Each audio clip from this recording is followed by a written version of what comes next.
మోకాల నొప్పులకు ఎటువంటి సర్జరీ లేకుండా ఎపియాన్ పెయిన్ క్లినిక్ అందిస్తున్న అత్యాధునిక చికిత్స.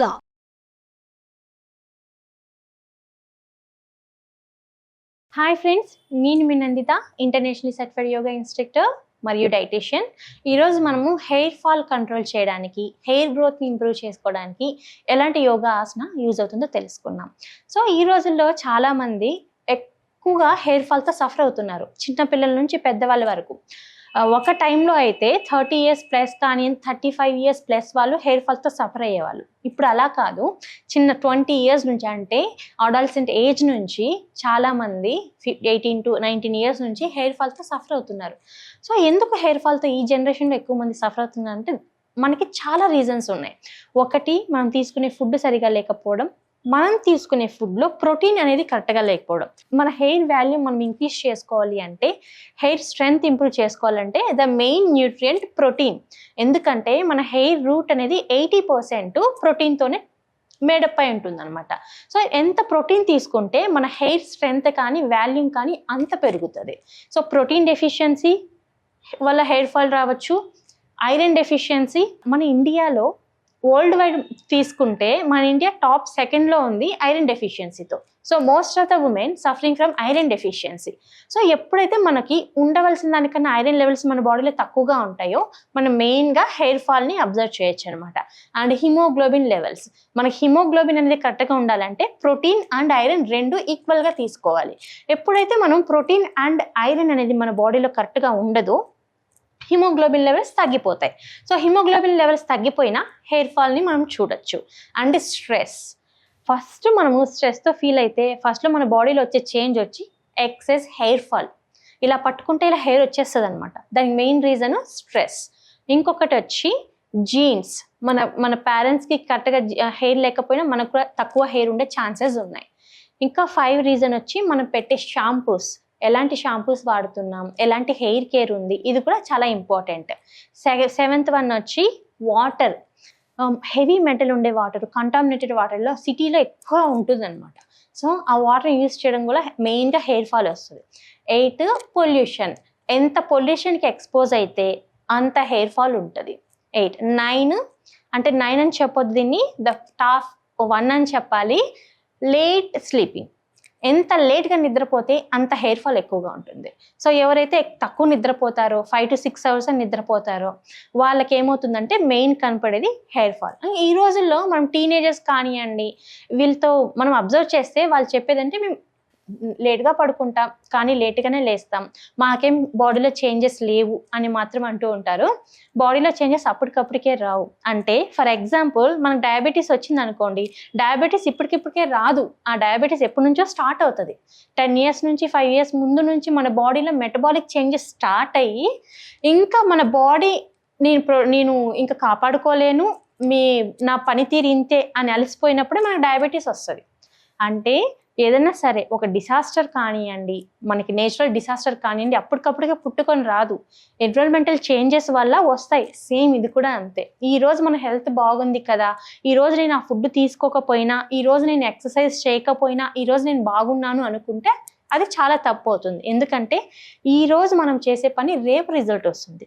ఈరోజు మనం ఏం తీసుకుంటున్నామో, మన ఫిజికల్ యాక్టివిటీ ఎంత బాగుందో, మనం ఎలాంటి డైట్ తీసుకున్నామో రిజల్ట్ అనేది బై ద టైం వస్తుందన్నమాట. సో మనం ఏజ్డ్ అంటే గ్రేస్ఫుల్గా ఏజ్ అవ్వాలన్నా సరే, హెల్దీగా ఉండాలన్నా, లైఫ్ స్పాన్ ఇంప్రూవ్ చేసుకోవాలన్నా ఈ రోజుల్లో మెయిన్ మన లైఫ్ స్టైల్ డిసార్డర్స్ కంట్రోల్ చేసుకోవడం, లైఫ్ స్టైల్ అనేది ఇంప్రూవ్ చేసుకోవడం అండ్ లైఫ్ స్టైల్ చేంజెస్ చేసుకోవడం, ప్లస్ మనం తీసుకునే డైట్లో modification, plus quality of the sleep, stress management, ఇవన్నీ చాలా ఇంపార్టెంట్ అనమాట. సో మనం హెయిర్ ఫాల్ అవ్వడానికి ఏం రీజన్స్ అయితే తెలుసుకున్నాం కదా. సో ప్రోటీన్ అనేది ఇంపార్టెంట్, ఐరన్ అనేది ఇంపార్టెంట్, వైట్ హెయిర్ని తగ్గించి హెయిర్ షైనీగా రావడానికి వైటమిన్ ఏ అనేది చాలా ఇంపార్టెంట్. అంటే ఎల్లో కలర్ ఫ్రూట్స్ కానివ్వండి, ఎల్లో కలర్ వెజిటేబుల్స్ కానివ్వండి, పపాయ, ఇప్పుడైతే మనకి మ్యాంగో సీజన్ వస్తుంది, మ్యాంగోస్ ఇలాంటివన్నీ ఎక్కువ ఇంక్లూడ్ చేసుకోవడం వల్ల వైట్ హెయిర్ అనేది తగ్గుతుంది. ప్రోటీన్, మనం తీసుకునే ప్రోటీన్ అనేది, మనం తీసుకునే డైట్లో ఎంత ప్రోటీన్ తీసుకుంటే అంత హెయిర్ వాల్యూమ్ అనేది పెరుగుతుంది. అండ్ బయోటిన్ అనేది వైటమిన్ B6 అనమాట. బయోటిన్ డెఫిషియన్సీ వల్ల కూడా హెయిర్ ఫాల్ ఎక్కువగా ఉంటుంది. మార్కెట్లో చూసుకుంటే బయోటిన్ గమ్మీస్ చాలా అవైలబుల్లో ఉన్నాయి.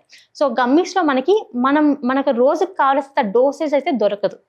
కాబట్టి మనం తీసుకునే డైట్లో నుంచి బయోటిన్ ఉండేటట్టు చూసుకోవాలి. ఓకే, గ్రీన్ పీస్ ఇలాంటివి ఎక్కువ ఇంక్లూడ్ చేసుకోవచ్చు. అండ్ ఇంకొకటి వచ్చి ఏదైనా సరే ఇమ్యూనిటీ తక్కువగా ఉందంటే వైటమిన్ C అనేది ఎక్కువగా తీసుకోవాలి.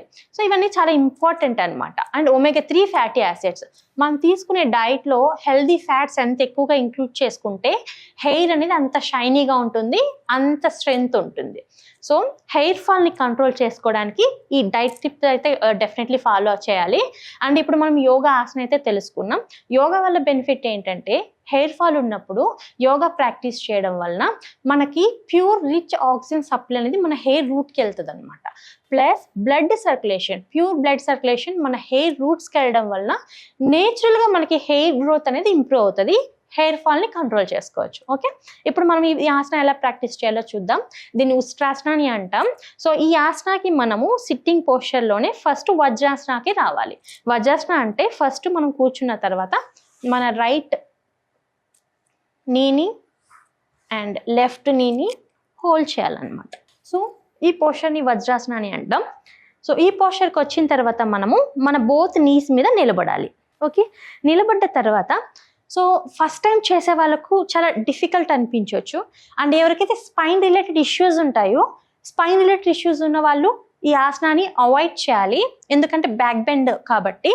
అండ్ ఫస్ట్ ఇనిషియల్ స్టేజ్లో ఉన్న వాళ్ళు, స్టార్టింగ్ స్టేజ్లో ఉన్న వాళ్ళు, ఫ్లెక్సిబిలిటీ లేని వాళ్ళు first raise your hand, inhale up. Exhale చేసేటప్పుడు బ్యాక్ నుంచి వచ్చి మన రైట్ ఫీట్ని టచ్ చేయొచ్చు. Inhale, exhale.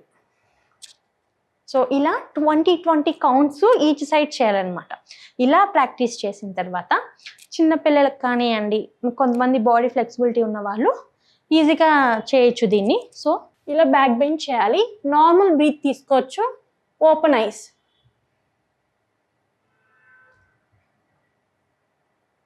ఈ పోస్చర్లో ఆల్రెడీ చెస్ట్ ఓపెన్ ఉంటుంది కాబట్టి no need to open the chest అనమాట. సో మనం చూసాం కదా ఈ పోస్చర్ ఎలా ఉంది, మనకు హెడ్ బ్యాక్ బెండ్ చేస్తున్నాం అండ్ ఓపెన్ ఐస్. సో మనం ఇది బ్యాక్ బెండ్ కాబట్టి ఇలా మనం బ్యాక్ బెండ్ చేసినప్పుడు బ్లడ్ సర్క్యులేషన్ అనేది హెయిర్ రూట్కి ఎక్కువగా అందుతుంది అనమాట.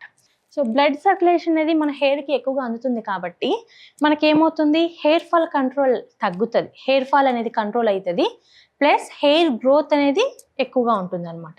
సో ఎవరైతే హెయిర్ ఫాల్తో కంట్రోల్ అవుతున్నారో వాళ్ళు ఈ ఆసనాన్ని డెఫినెట్లీ ప్రాక్టీస్ చేయొచ్చు. ఈ ఆసనం డైలీ కనీసం 2 minutes నుంచి 3 minutes వరకు, ఓరల్స్ అప్ టు 5 minutes వరకు ప్రాక్టీస్ చేయొచ్చు. సో ఎవరైతే ఎక్సెస్ వెయిట్ ఉన్న వాళ్ళు కొద్దిగా చూసుకొని చేయాల్సి వస్తుంది, ఎందుకంటే ప్రెజర్ బ్యాక్ మీద పడుతుంది కాబట్టి.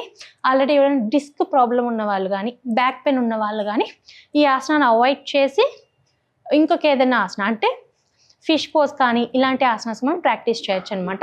ఇది ఒక హెల్దీ పర్సన్కి. సో ఆల్రెడీ ఒక హెల్దీ పర్సన్ హెయిర్ ఫాల్తో సఫర్ అవుతున్నప్పుడు ఈ ఆసనాన్ని మనము డైలీ 5 minutes వరకు ప్రాక్టీస్ చేయడం వలన, కనీసం 20 to 30 days ప్రాక్టీస్ చేయడం వలన విజిబుల్ రిజల్ట్ అయితే చూడొచ్చు. అండ్ యోగాతో పాటు pranayama for stress management, meditation for awareness and quality of స్లీప్ని ఇంప్రూవ్ చేసుకోవడానికి చాలా ఇంపార్టెంట్. ఇవన్నీ యూజ్ అవుతాయి. ప్లస్ డైట్ కూడా చాలా ఇంపార్టెంట్. సో మనం డైట్ ప్లస్ మన లైఫ్ స్టైల్ యోగా ఇలాంటివి అడాప్ట్ చేసుకోవడం వలన 100% రిజల్ట్ చూడొచ్చు. ఈ రోజైతే మనం ఒక మంచి ఆసన గురించి తెలుసుకున్నాం కదా. ఇంకొక రోజు మనం ఇంకొక మంచి ఆసనతో కలుద్దాం. అప్పటి వరకు నమస్తే.